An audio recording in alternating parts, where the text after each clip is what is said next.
आदाब। रुबाई रुबाई उस मुख्तसर नज़म को कहा जाता है जो सिर्फ 4 मिसरों में लिखी जाती है। रुबाई का पहला, दूसरा और चौथा मिसरा हम काफिया हम रदीफ होता है। चौथे मिसरे को हासिल कलाम कहते हैं। पहला, दूसरा और तीसरा मिसरा लिखा ही इसलिए जाता है कि चौथे मिसरे पर बात मुकम्मल हो जाए, यानी पहले 3 मिसरों पर मेहनत इसीलिए की जाती है कि चौथे मिसरे पर हासिल कलाम अया कर दिया जाए। रुबाइयात मदाही अहले बैत और सूफ़ी इज़्म पर बहुत ज़्यादा लिखी गई हैं। रुबाई में बहुत बड़ी बात सिर्फ 4 मिसरों में बयान कर दी जाती है।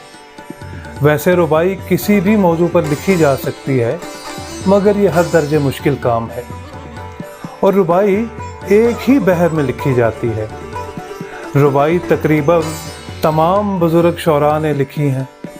एक रुबाई पेशे खिदमत है जिसमें सिर्फ 4 मिसरों में पूरी तारीख़ बयान कर दी गई है, जिसकी ऐने हरम हक में विलादत हो जाए, क्यों ना वो क़िबलाए अरबाब इरादत हो जाए, उसकी खुद अपनी इबादत की अदा क्या होगी, जिसके चेहरे पे नज़र करना इबादत हो जाए।